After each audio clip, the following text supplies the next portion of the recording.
प्यारे बच्चों और पेरेंट्स सभी को मेरा नमस्कार। द स्पीडी ब्रेन्स के प्लेटफॉर्म पर मैं आप सभी का स्वागत करता हूं। जैसा कि हम सभी को पता है कि जवाहर नवोदय विद्यालय 2027-28 के सेशन के एडमिशन के लिए एंट्रेंस के फॉर्म आ चुके हैं।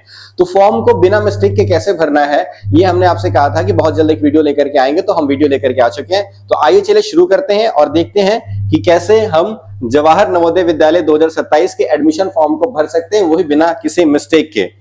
इसका सिंपल सा जो प्रोसीजर है वो होने वाला है। सबसे पहले आप ऑनलाइन पंजीकरण करेंगे, रजिस्ट्रेशन करेंगे, फिर अपनी डिटेल्स को फिल करेंगे, फिर अपनी एजुकेशनल डिटेल्स को फिल करेंगे, फिर डॉक्यूमेंट अपलोड करेंगे और फिर लास्ट में फॉर्म को सबमिट कर देंगे। बस इतना ही करना है, बहुत सिंपल प्रोसेस है, आपको कहीं जाने की जरूरत नहीं है। आप अपने घर से ही कंप्यूटर पे, लैपटॉप पे, डेस्कटॉप के ऊपर, टैबलेट के ऊपर, मोबाइल के ऊपर भर सकते हैं, क्योंकि ऑफिशियल जो ब्रोशर है उसके अंदर भी लिखा गया है कि आपको ये फॉर्म फ्री ऑफ कॉस्ट भरना है, फ्री ऑफ कॉस्ट भरा जा रहा है, किसी के लिए कोई चार्ज नहीं लग रहा है, तो आप इसको अपने घर से भी भर सकते हैं। तो आइए चलिए चलते हैं, देखते हैं कैसे हम भर सकते हैं। तो सबसे पहले आपके फोन में या लैपटॉप में, डेस्कटॉप में आप किसी भी ब्राउजर को यूज करते हो, चाहे क्रोम हो, ओपेरा हो, फायरफॉक्स हो, एज हो, ब्रेव हो, किसी भी उसको आप यूज करते हैं, उसमें आप सबसे पहले गूगल खोल लीजिए। गूगल ओपन करने के बाद आपको बस 4 वर्ड्स ये टाइप करने हैं छोटे से। आपको बस लिखना है एनवीएस फॉर्म। तो जैसे ही आप एनवीएस फॉर्म लिखते हैं तो सबसे पहले जो सबसे ऊपर वाला ये जो ऑप्शन आ जाता है एनवीएस फॉर्म, इसको आपको सेलेक्ट कर लेना। जैसे ही सेलेक्ट करेंगे तो आप चले जाएंगे ऑफिशियल पेज की तरफ। ये rcil.gov.nic.in, ये दोस्तों ध्यान रखना कि आप इस पे ही जाएं, क्योंकि ऑफिशियल वेबसाइट यही है। तो इसके ऊपर जैसे ही आप क्लिक करते हैं नवोदय एडमिशन क्लास 6 rcil.gov.in, ये gov.in का मतलब ये गवर्नमेंट वेबसाइट है। तो जैसे आप इसको क्लिक करते हैं आप जाते हैं इसके ऑफिशियल पेज पे, ये आपको पेज दिखना स्टार्ट हो जाएगा। तो यहां आप देखेंगे पहला ऑप्शन जो है click here for registration for class 6 JNVST 2027-28 new करके ब्लिंक हो रहा होगा। तो आपको क्या करना है, आपको इस वाले पे क्लिक करना है। इस लिंक पर क्लिक करते ही, जैसे ही आप इस लिंक पर क्लिक करते हैं आप नेक्स्ट पेज पे चले जाते हैं। ये देखिए दोस्तों, ये पेज आपके सामने खुल जाएगा। जैसे ये पेज खुलता है तो इसमें यहां पे इंपॉर्टेंट डेट्स लिखी हुई है लेफ्ट साइड में, online application for admission to class 6 2027-28, और ये इंपॉर्टेंट इंफॉर्मेशन ये आपको मिलेगा। तो सबसे पहले एक बार डेट्स की तरफ एक नजर डाल लेते हैं। तो last date to apply the form is 31 July, 31/7/2026 है। एडमिट कार्ड ये जल्दी बता दिया जाएगा, और डेट ऑफ एग्जामिनेशन 28 नवंबर 2026 रहने वाला है, और डिक्लेरेशन ऑफ रिजल्ट मार्च-अप्रैल 2027 में इसका रिजल्ट डिक्लेयर कर दिया जाएगा। Okay, please note, a candidate is allowed to appear for JNVST only once, एक ही बार। जो कैंडिडेट है वो केवल एक ही बार इस टेस्ट में अप्लाई कर सकते हैं, अपीयर हो सकते हैं। जैसे ही आप 5th स्टैंडर्ड में पढ़ रहे हैं तभी आप इसको भर सकते हैं। अगर आप 6th में पढ़ रहे हैं, आप 5th पार करके आगे जा चुके हैं, तब भी नहीं भर सकते, और अगर आप पहले इस एंट्रेंस टेस्ट को दे चुके हैं तब भी नहीं भर सकते। During verification of the registration data, if it is found that the candidate has appeared into previous years, the candidature of candidate will be rejected। तो अगर इन्होंने डॉक्यूमेंट वेरिफिकेशन करते समय आपके फॉर्म को चेक किया और ये देखा कि आप पहले भी अप्लाई कर चुके हैं और आप दोबारा अप्लाई कर रहे थे, तो आपका कैंडिडेचर वहीं पर कैंसिल हो जाएगा। तो यही बात इन्होंने हिंदी में लिखी हुई है। आगे देख लेते हैं, ये online application for admission to class 6, ये डिक्लेरेशन है एक तरीके का, ठीक है। ये कृपया निम्नलिखित पात्रता शर्तों को ध्यानपूर्वक पढ़िए। एलिजिबिलिटी दी हुई है कि क्या क्या चीजें होंगी तभी आप भर सकते हैं। तो इसमें सबसे पहले दी हुई है, अभ्यर्थी ने पिछले किसी भी वर्ष सत्र में JNVST परीक्षा में भाग नहीं लिया है, यानी कि आप फर्स्ट टाइम अपीयर होने जा रहे हैं इस एग्जामिनेशन में, तभी आप पात्र हो सकते हैं। अभ्यर्थी कक्षा 4 से प्रोन्नत होकर 31 जुलाई 2026 को या उससे पहले किसी मान्यता प्राप्त स्कूल में कक्षा 5 में विधिवत रूप से प्रवेशित हुआ हो, यानी कि आप प्रमोट होकर के 5th स्टैंडर्ड के अंदर पढ़ रहे हो, वो भी रिकॉग्नाइज्ड स्कूल में। अभ्यर्थी केवल अपने निवास जिले के लिए आवेदन कर रहा है और कक्षा 5 की पढ़ाई या तो उसी जिले में या फिर 10 किलोमीटर की दूरी के दायरे में किसी पड़ोसी जिले में स्थित मान्यता प्राप्त विद्यालय से कर रहा है। यानी कि आप जिस डिस्ट्रिक्ट में एडमिशन लेने के लिए आप अप्लाई कर रहे हैं, आपके 5वीं का स्कूल या तो उसी में होना चाहिए, अदरवाइज उसके 10 किलोमीटर के रेडियस, उस 10 किलोमीटर के दायरे में भी अगर आपका स्कूल है तो भी आप अप्लाई कर सकते हैं। अभ्यर्थी एक भारतीय नागरिक है और माता पिता अभ्यर्थी ने GNV/ST 2027 की आधिकारिक विवरणिका यानी कि प्रोस्पेक्टर को ध्यान पूर्वक पढ़ लिया है और उसकी शर्तों से सहमत है। जो जो उसमें बताया गया है कि एडमिशन का प्रोसेस कैसे होने वाला है, आपका एडमिशन क्लियर कैसे होने वाला है, सिलेबस क्या दिया हुआ है, ये सब बातों से आप सहमत हैं। इसके बाद मेरे पास अभ्यर्थी का एक वैध आधार नंबर है, यानी कि वैलिड मोबाइल नंबर होना चाहिए, अथवा किसी सक्षम सरकारी प्राधिकारी द्वारा जारी किया गया माता पिता एक वैध निवास प्रमाण पत्र है। ये दोस्तों निवास प्रमाण पत्र क्यों कहा जा रहा है, क्योंकि इसमें आगे जैसे हम बढ़ते हैं तो 2 ऑप्शन आते हैं, आपके पास आधार कार्ड है या आपके पास आधार कार्ड नहीं है। तो जिन बच्चों के पास आधार कार्ड है वो उसको यस करेंगे, उसमें आधार की डिटेल भरेंगे, उनके पास OTP आएगा, वो प्रोसीड कर जाएंगे। लेकिन जिनके पास आधार कार्ड नहीं है वो भी इस फॉर्म को भर सकते हैं। तो एक बार देख लेते हैं वो कैसे भरना है। एक बार आप ये इंपॉर्टेंट नोटिस ये देख लीजिए, यहाँ पे भी इंस्ट्रक्शन फॉर द कैंडिडेट्स, एक कैंडिडेट को बताया गया है। The process of submission of online application involves only single stage, एक ही स्टेप पे आप पूरे फॉर्म को सबमिट कर देंगे। The reservation of the OBC candidate shall be implemented as per central list. तो ओबीसी की जो सेंट्रल लिस्ट है, आपके पास अगर ओबीसी का सेंट्रल सर्टिफिकेट है तो आप इसमें अप्लाई कर सकते हैं, स्टेट का ओबीसी सर्टिफिकेट वैलिड नहीं होगा। Keep the following scanned copies ready before you start filling the application, JPG format only। आपको कुछ डॉक्यूमेंट्स रेडी रखने हैं, वो सिर्फ JPG फॉर्मेट में होना चाहिए। अगर वो PDF में है या JPEG में है तो वो नहीं चलेगा, तो उसको आपको JPG में ही रखना है। सबसे पहला कैंडिडेट का सिग्नेचर, जो अभ्यर्थी है, जो कैंडिडेट है, जो बच्चा है जिसका JNV का फॉर्म भरा जाना है, उसका सिग्नेचर 10 से 100 KB के बीच में। इसके बाद पेरेंट्स का सिग्नेचर, वो भी 10 से 100 KB के बीच में। कैंडिडेट फोटोग्राफ, जो बच्चा है उसका एक पासपोर्ट साइज फोटोग्राफ, वो भी 10 से 100 KB के बीच में। इसके बाद कैटेगरी सर्टिफिकेट, अगर आप रिजर्वेशन लेना चाह रहे हैं या आप किसी कैटेगरी से बिलोंग करते हैं और आपने उसका सेंट्रल सर्टिफिकेट बनवा रखा है तो आप इसमें अपलोड करेंगे। Residence certificate of the parent issued by competent authority if candidate does not possess Aadhaar card. अगर आधार नंबर आपके पास नहीं है तो आपके पेरेंट्स के पास आवास प्रमाण पत्र, जिसको निवास प्रमाण पत्र भी कहते हैं, वो होना चाहिए। और वो आप पता कर सकते हैं, अगर आप ग्रामीण क्षेत्र में रहते हैं तो आप मुखिया से पता कर सकते हैं, और अगर आप शहरी क्षेत्र में रहते हैं तो आपके SDM ऑफिस में बनेगा, वहां से उसे लेकर के बनवा सकते हैं और फिर अपलोड कर सकते हैं।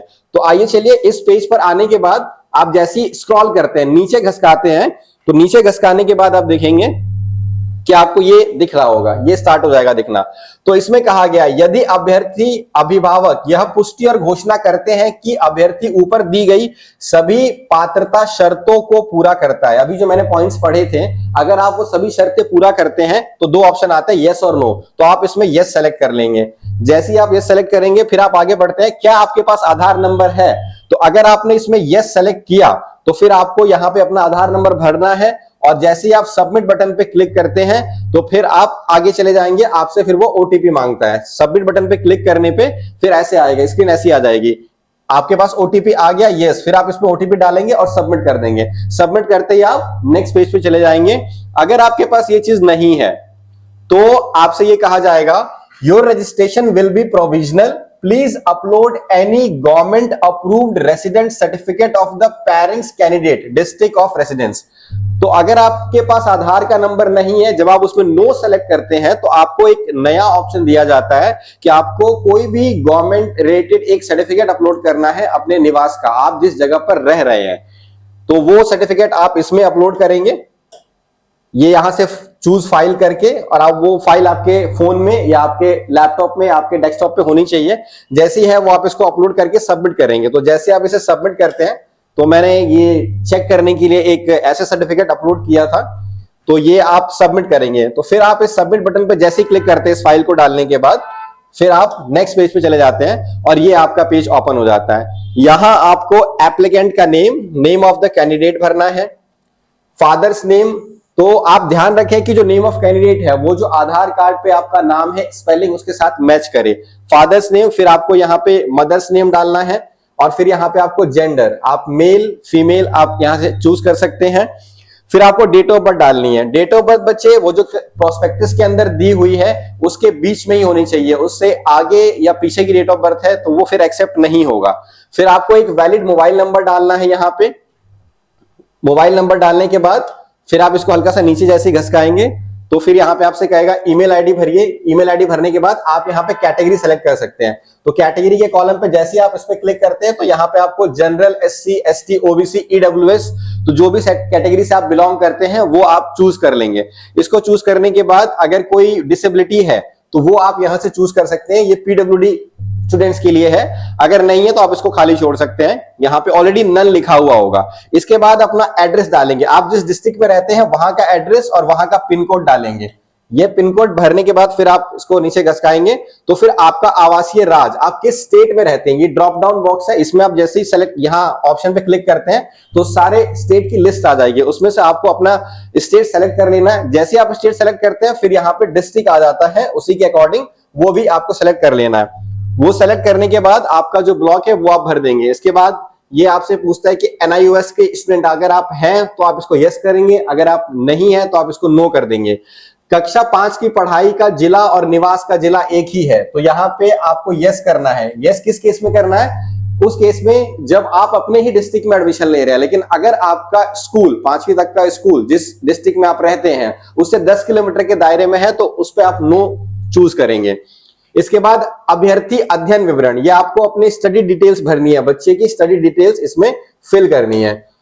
उस राज्य का चयन करें जिसमें कक्षा 5 में अभ्यर्थी पढ़ रहा है, तो इसमें आप अगेन जिस स्टेट में आप पढ़ रहे हैं उसका सेलेक्ट कर लेंगे और यहाँ पे उस डिस्ट्रिक्ट का सिलेक्शन कर लेंगे जिसमें आप पढ़ रहे हैं। उस ब्लॉक का चयन करेंगे जिसमें आप पढ़ रहे हैं।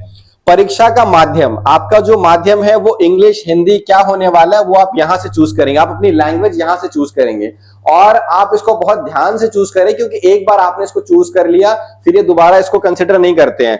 JNVST question paper will be provided in this language only. अगर आपने हिंदी चूज किया है तो आपको हिंदी में मिलेगा, अगर आपने इंग्लिश चूज किया है तो इंग्लिश में मिलेगा, अगर आपने पंजाबी चूज किया है तो पंजाबी में मिलेगा। तो जिस लैंग्वेज को आप चूज करेंगे आपको क्वेश्चन पेपर उसी लैंग्वेज में मिलने वाला है। और no request for change of medium will be entertain, दोबारा फिर आपको ये ऑप्शन नहीं मिलेगा। तो इसको बड़े ही ध्यान से आप भरेंगे, ठीक है। इसको जैसे हल्का सा आप नीचे घसकाएंगे तो फिर आपसे ये आपके स्कूल की डिटेल्स मांगता है।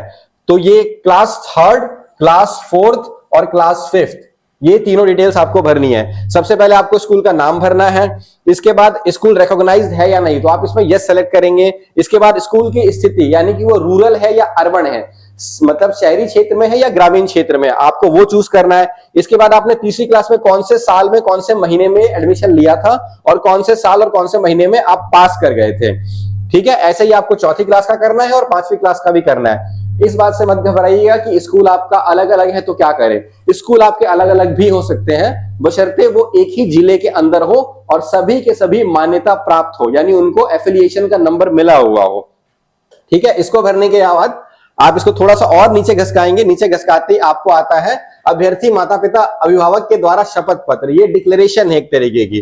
तो इसमें लिखा क्या हुआ मैं पढ़ देता हूं। मैं अभ्यर्थी अभिभावक यह प्रमाणित करता हूं कि आवेदन पत्र में दी गई जानकारी मेरी जानकारी और विश्वास के अनुसार पूरी तरह से सही है, यानी ऊपर जो भी डिटेल्स आपने दी है वो 100% ठीक है। मैं समझता हूं कि यदि दी गई जानकारी में कोई भी जानकारी गलत पाई जाती है तो मेरी उम्मीदवारी किसी भी चरण पर, यहां तक कि जवाहर नवोदय विद्यालय में प्रवेश मिलने के बाद भी रद्द कर दी जाए। तो ये आपसे पहले ही लिखवा ले रहे हैं कि अगर आपने कोई भी फॉल्स इंफॉर्मेशन दी है तो आपका एडमिशन कैंसिल कर देंगे ये। मैं यह भी प्रस्तुत करता हूं कि भविष्य में उपरोक्त जानकारी में किसी भी प्रकार के बदलाव का अनुरोध नहीं किया जाएगा, यानी मैंने जो भी इंफॉर्मेशन भरी है मैं उसी पे टिका रहूंगा और वो मेरी अंतिम इंफॉर्मेशन है, मैं फ्यूचर में आपसे इसको बदलने को नहीं बोलूंगा। यदि मेरा चयन अस्थायी रूप से होता है तो मैं प्रवेश के समय सभी आवश्यक प्रमाण पत्र प्रस्तुत करूंगा, यानी आपने जो भी इसमें डिटेल्स भरी हुई है, जो भी आपने स्कूल की डिटेल्स भरी हुई है या जो भी आपने अपनी कैटेगरी के सर्टिफिकेट्स भरे हुए हैं वो सभी आपको प्रेजेंट करने पड़ेंगे। मैं आगे यह भी प्रमाणित करता हूं कि यदि मैंने आवेदन पत्र में जाति श्रेणी प्रमाण पत्र अपलोड नहीं किया है तो मैं नवोदय विद्यालय समिति के नियमों के अनुसार प्रवेश के समय उसे जमा कर दूंगा। तो वो भी आप इसमें उनको उस समय एडमिशन के टाइम पे प्रेजेंट करेंगे। इसके बाद आप देखेंगे यहां पे आपको फोटो सेलेक्ट करनी है, फोटो चूज करनी है। तो सबसे पहले इसमें कैंडिडेट फोटो, तो ये आपकी फोटो 10 से 100 केबी के बीच होनी चाहिए, जेपीजी जेपीईजी फॉर्मेट में। ये चूज फाइल पे आप क्लिक करके फोटो को सेलेक्ट करके सिस्टम से और यहां अपलोड कर देंगे। दूसरा, अपलोड कैंडिडेट सिग्नेचर। तो यहां पे कैंडिडेट जो बच्चा है उसकी फोटो, बच्चे का सिग्नेचर वो यहां से चूज करके सेलेक्ट करके अपलोड कर देंगे। इसके बाद माता पिता के हस्ताक्षर यहां पे चूज करके सेलेक्ट कर देने हैं। और श्रेणी प्रमाण पत्र, अगर आपने कोई ST SC OBC EWS category से फॉर्म को अप्लाई किया है तो उसका सर्टिफिकेट आप यहां पे डाल करके और फिर सेव एंड प्रीव्यू पे क्लिक करेंगे। वो आपके सामने पूरी डिटेल को फिर से भरा हुआ दिखाएगा और फाइनल सबमिट बटन होगा, उस पर क्लिक करके फॉर्म को सबमिट कर देंगे, फॉर्म आपका जमा हो जाएगा। तो ये रही आपकी फॉर्म को कंप्लीट भरने के बारे में हमने बात की कि फॉर्म को कैसे कंप्लीट भरें। इसके बाद देख लेते हैं ये, हाँ, डेट ऑफ बर्थ का जो कॉलम है इसको जब आप चूज करते हैं तो डेट ऑफ बर्थ ऐसे आती है। तो यहां सबसे पहले आप इस पे क्लिक करके साल डिसाइड कर सकते हैं और ये एरोस जो बने हुए हैं इनसे आगे पीछे करके आप मंथ उसमें चूज कर सकते हैं और फिर उसकी डेट को सेलेक्ट कर सकते हैं। ऐसे ही आप आगे जाएंगे तो आपको ये कैटेगरी, जो ऊपर कैटेगरी मैंने बताई थी, तो इसमें देखिए general, SC ST OBC EWS ऐसे करके लिखा हुआ आएगा। इसमें से आपको अपनी कैटेगरी चूज कर लेनी है। उसको चूज करने के बाद फिर आप आगे जा सकते थे। और दोस्तों ये स्टेट वाली लिस्ट है, देखिए स्टेट, सारे स्टेट्स के नाम यहां पे आ जाएंगे तो आप स्टेट को यहां से सेलेक्ट कर सकते हैं। तो आशा करते हैं आप समझ पाए होंगे कि फॉर्म को कितने अच्छे तरीके से भरना है बिना किसी मिस्टेक के। इसके बावजूद अगर कोई आपके मन में सवाल है, कोई दिक्कत है, कोई समस्या आ रही है तो आप नीचे कमेंट में संपर्क कर सकते हैं हमसे, और स्क्रीन पे दिए हुए नंबर से भी आप संपर्क करके हमसे अपनी समस्या पूछ सकते हैं, उसका संपूर्ण निदान किया जाएगा। और इसके साथ ही साथ जल्दी से जल्दी आप बैच में एनरोल करके अपनी तैयारी को एक बूस्ट दे सकते हैं। क्यों? क्योंकि समय बहुत कम रहने वाला है, सिर्फ 121 दिनों का समय है।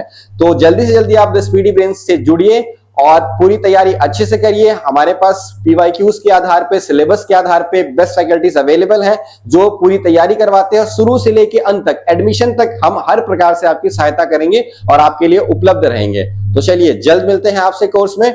धन्यवाद।